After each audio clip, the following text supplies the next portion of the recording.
daylight stabbed my eyes.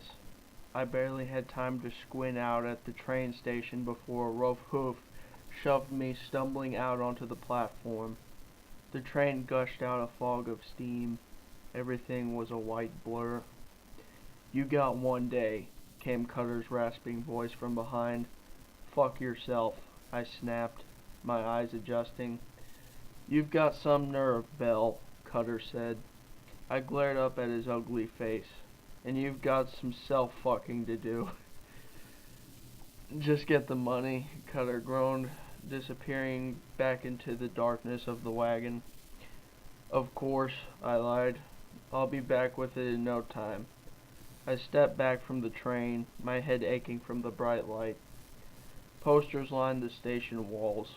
"Dream by Rarity," they read, with my sister's self-righteous face plastered on them next to some fancy blue bottle. Her advertisements were everywhere, even in the city, always watching and judging me.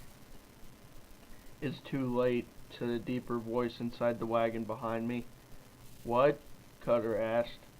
"The train," the deeper voice said. "It's 5 minutes too late." "Do we pay you to count minutes?" Cutter said. "Get out and do your job." I froze and looked back. Job? What job? The big bastard in the raincoat who'd sat silent all the way from the city emerged from the darkness of the wagon, wide eyes squinting around the station. He looked like someone who'd spent far too long in a dungeon, yet at the same time not nearly long enough. "What a shithole," he said, his thick raincoat making a clinking sound as he stepped out onto the platform. "No, no, no, no, no, no," I said, storming past the brute and looking back into the wagon at Cutter. "You didn't say anything about bringing anyone." "Did you really think we'd just let you wander off alone with all that debt?" Cutter asked.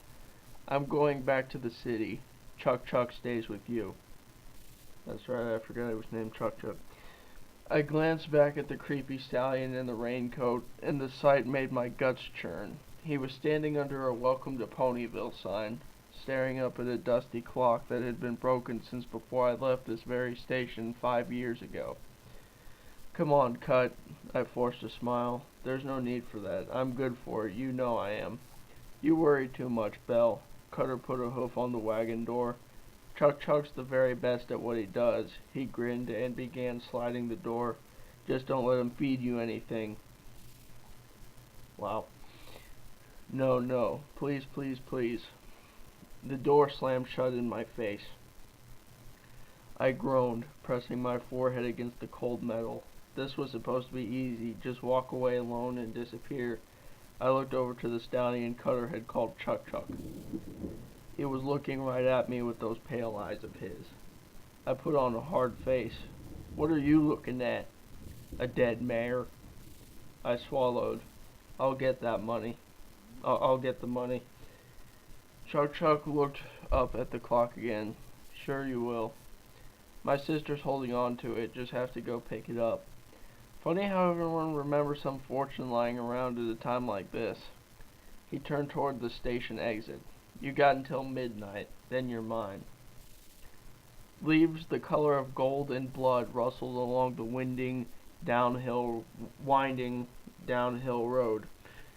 Here and there, Ponyville came into view between trees and bushes. Houses of mismatched colors along narrow roads, bridges spanning the same old rivers, rolling hills, and forests stretching out beyond.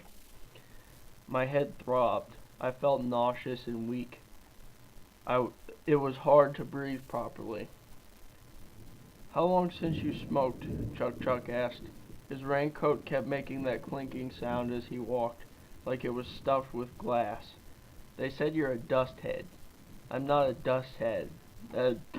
Really? "I'm not a dust head," I snapped. "I'm quitting." "No one quits the dust," he said. "The hunger breaks everyone. Once your nose starts bleeding, you'll sell your soul for a gem." He looked down at the town. "But it's not unusual for ponies to fight their demons when they sense their time is running out." I kept my mouth shut and walked on. "Tell me why you ran away," Chuck Chuck said after a while. I glared at him. Is every debt collector this nosy? His white eyes met mine in a dangerous look. I pursed my lips and looked forward. I didn't run. Fillies your age don't just leave their homes. I'm a mayor, you idiot. Barely. What what do you care why I left? Chuck Chuck adjusted his raincoat as he walked. It's my job to know if your sister will give out a small fortune to some brat who ran off years ago. It's my money. Inheritance. It belongs to me. And why's your inheritance just sitting out here in the middle of nowhere while you're living on borrowed money? I didn't answer. Don't make me beat it out of you, he said. I hesitated. She stole it. Thieves aren't in the habit of giving back what they take. This one will, I said, my expression hardening. The first houses appeared along the narrow road. The air was rich with the scent of earth. A nice change from the dusty coal and piss stink of the city. This smelled like home, and it made me tense with anxiety. Rarity's boutique came into view in the distance ahead. It looked different, bigger than before, but there was no question that it was hers. I felt sick. I wasn't supposed to be here. I never intended to come back.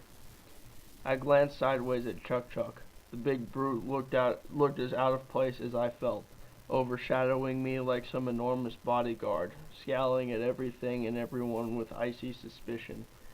I had to ditch him somehow, hop on a train going west or south or anywhere not Ponyville. I turned toward a cafe on the side of the road. Where do you think you're going? I need to use a restroom. If your sister's as rich as you say, she'll have a pot. Jesus.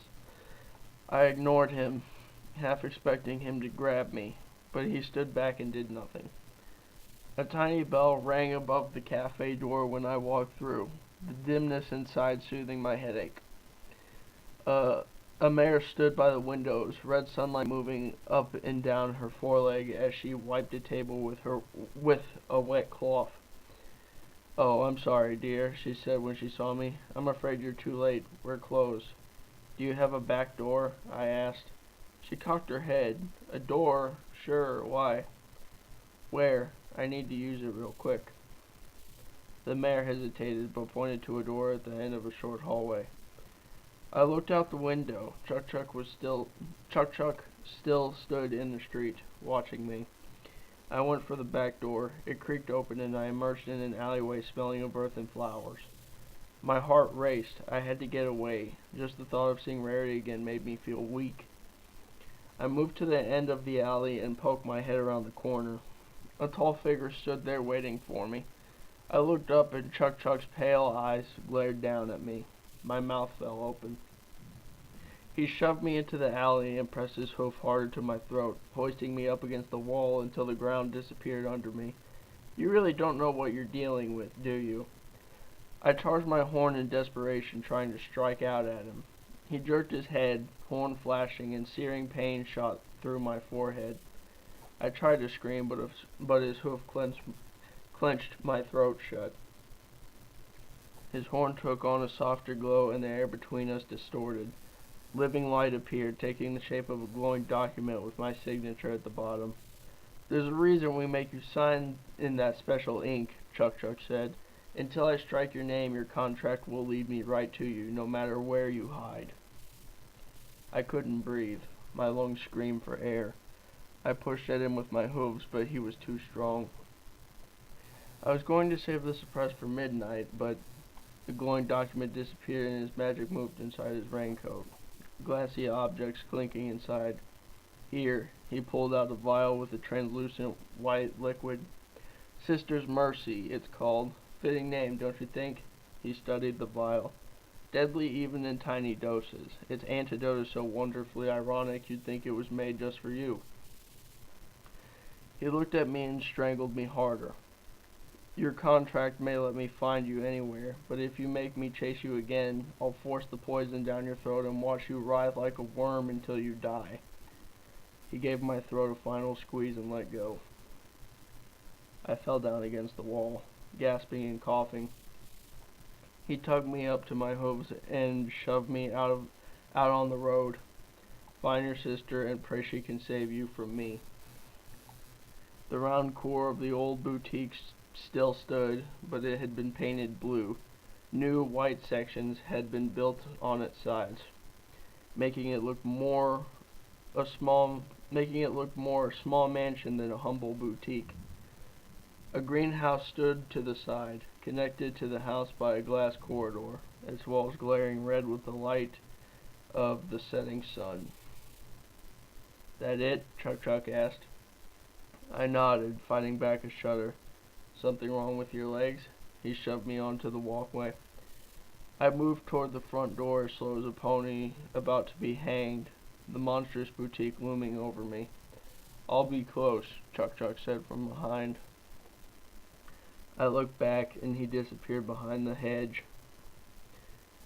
A few unopened envelopes lay in front of the door. I lifted one of them with my magic, almost entertaining the idea of this being the wrong house, but the letter was addressed to Rarity, and the old address hadn't changed. My guts tightened as I raised my hoof to knock. I held it in the air for a while, blood pounding in my head, and knocked once, twice, 3 times. My heart beat faster with every second I waited. I held my breath, expecting Rarity to swing the door open at any moment and yell at me when she saw me.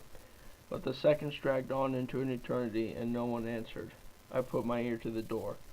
Silence. I tried the door handle. Unlocked. I opened the door a crack and looked inside. The round room was vast and open. Blood-red slits of sunlight shone through gaps in curtains, cutting across a white floor. Naked mannequins stood with their tails to the curving wall, their empty faces staring into the center of the room. I opened the door wider and took a step inside. "Hello?" The room swallowed my voice. I looked back one last time and closed the door behind me. There was no turning back now. It was get the money or die. I looked around as I wandered into the room. The ceiling lamps were dead. Specks of dust drifted into the slivers of red sunlight on the floor. The air had a faint smell of The air had a faint smell of cloth. A work table stood beneath shelves stacked with fabric rolls, organized by color. Everything looked clean and old, like a space prepared for work, then forgotten about. I slid my hoof over the work table, smooth and polished, ready for a new design. It was bigger than the one I remembered Rarity having. A familiar wooden toolbox sat on a shelf. I walked up to it and pressed the button on its front. Clockwork clinked and hummed inside, and the top fan opened into 3 platforms, presenting scissors, needles, thread, ribbons, and just about everything else a fashionista could need. I lifted up the biggest pair of scissors in the box, the ones Rarity never let me use. Excitement sparkled through me as I snipped the air. A childish fear of being caught struck me, and I looked behind for any signs of my sister, but the room was still empty. I smiled back at the scissors, put them in their place, and closed the box. There were 2 other doors aside from the entrance.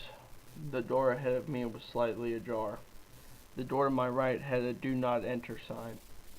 I inched my way to the ajar door and opened it, bracing myself for Rarity standing on the other side. It led into a hallway with a weak light at the end. Paintings lined the right wall, the left wall bare and empty. I walked inside toward the door on the opposite end, glancing sideways at the paintings on my right. The painting of a lonely star in the night sky looked familiar. I stopped. I knew that painting. It used to hang in my bedroom in our parents' house. I would stare at that star for hours, wishing I could fall asleep. I looked around at the other paintings, recognizing all of them. Had it really been 5 years? I continued past the last paintings toward the light at the end. The light shone from the top of a staircase. Another hallway opened to my right where the staircase began, stretching on into darkness. There was an empty room to my left. No furniture, no lights. I started up the staircase toward the light. A single oil lamp shone at the top of the stairs, casting a dim, flickering glow into a small hallway with more doors. Light shone from the slit under one of them. I approached the door quiet as a thief and stopped outside, listening. All I could hear was the sound of my racing heart. I took a moment to swallow my anxiety and spoke it to the door. Rarity? Silence. I put my hoof on the door handle and pushed it open. Warm, stale air washed over me. The room on the other side was dim, red sunlight struggling through curtains drawn across 3 windows. Shelves, dressers, and mirrors stood against one wall, an oversized bed hidden in drapes against another. Hidden in drapes against another, not the drapes. A nightstand lamp on the opposite side of the bed shone through the drapes, casting a silhouette of someone in the bed, chest rising and falling without a sound. I stared at the figure behind the drapes, barely able to breathe from fear and excitement. Rarity? I waited, so tense I would no doubt bolt away like a rabbit at the smallest sound, but no sound came. I took a step forward. Rarity! The sound of soft breathing drifted up from the other side. I put my hoof on the drapes, hesitated, and pulled them back. Rarity lay in a pool of blood, her forelegs slashed open with a deep cut, blood pulsing out on white fur and sheet. I stumbled back in horror. A bloody knife lay at her side. Her closed eyelids twitched, but she didn't move. She was still breathing, if barely. Red soaked much of her white coat. I stared at the blood dripping from the edge of the mattress. She was going to bleed to death. I moved up to the side of the bed and raised my hoof like I was going to do something useful, only to realize I had no clue what to do. A cold thought hit me, and I slowly lowered my hoof. If she died, everything she owned would go to her next of kin. Her only next of kin, me. I could pay off my debt, spare myself an early grave, and live the rest of my life rich as a princess. All I had to do was walk away and her fortune would slip into my hooves. Damn. Anyway, Rarity groaned and shifted in bed. I froze. She settled again, unconscious and barely breathing. If it wasn't for the blood, it would have looked like she was sleeping. I gotta take a drink.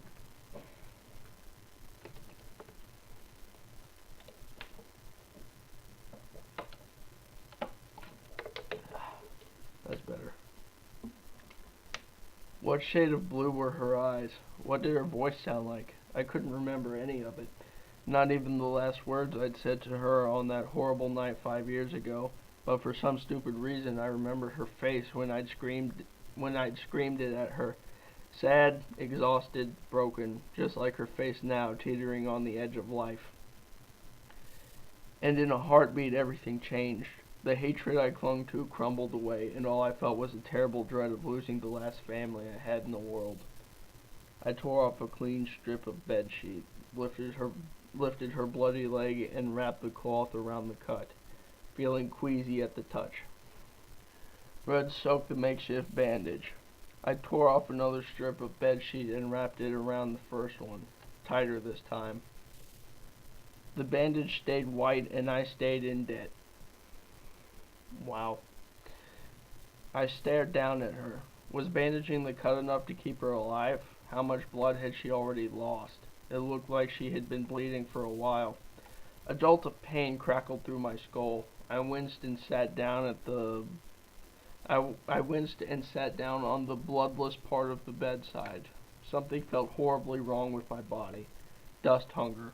Hadn't smoked in over a day. I breathed harder. My heart pounded. I needed it, just a little, to make the pain go away. But I had none, and if there was one place you wouldn't find a dust dealer, it was Ponyville. My eyes went to Rarity's face. She looked half a corpse, a beautiful corpse. She hadn't aged at all since I last saw her. I looked away, struggling to control my breathing. The dark figure of a grandfather clock stood next to the mirror, watching me. It was too dark to see the time, but I could hear it ticking away my seconds. Slowly, slowly. Tick, tack, tick, tack. I thought it was supposed to be talk, but okay. The clock clanged out loud as thunder, startling me so hard I almost fell out of bed. The bells inside the clock played a melody of sorts, then began chiming. The clock tower in the town square chimed at the same time, far away, deep and distant. They counted the hours together.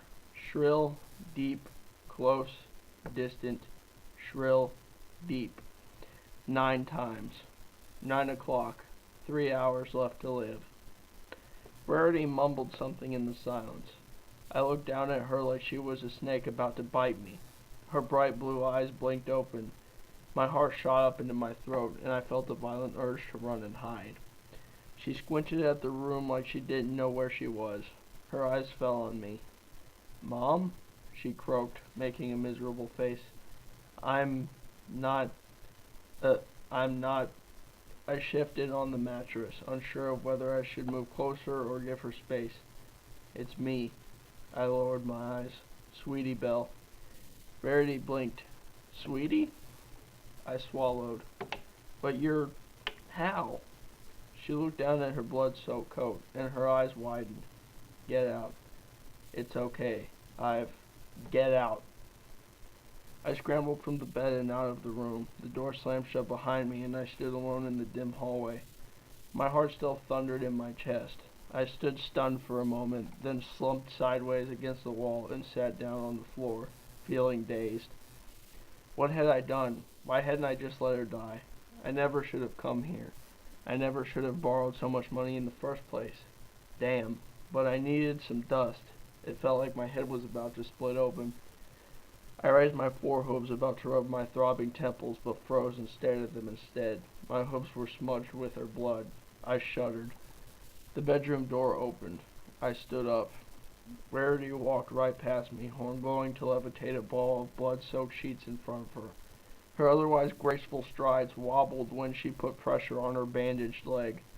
She went into a different room in the hallway and closed the door, a lock clicking behind her. Something creaked beyond the door, followed by the sound of a shower turning on. I sagged back down against the wall. A short while passed and the sound of the shower died. I looked up. The door opened and light fanned out into the dim hallway. Rarity stood in the threshold, her mane hanging halfway over one shoulder. All traces of blood were gone from her coat, but she looked paler than her usual pale, and a blue bandage, the expensive magical type that healed fast, wrapped around her wound in place of mine. I rose slowly. She closed the door behind her and held out a wet towel to me. I hesitated, then took the cloth and wiped the blood from my hooves. She took the towel in her magic and moved it out of sight. We both stood there for a moment in silence without looking at each other. "Are you thirsty?" Rarity asked. I looked at her. "What?" "I have tea." Words fled my mind. I could only stare. She waited a moment and limped down the staircase, leaving me alone in the dim hallway. I looked back at her room one last time and followed. Well, that was the first chapter of What Is Left by OnionPie, and I will read the next one for you guys whenever I can. Until then, rock on, have a heavy metal day, and I'll see you guys later.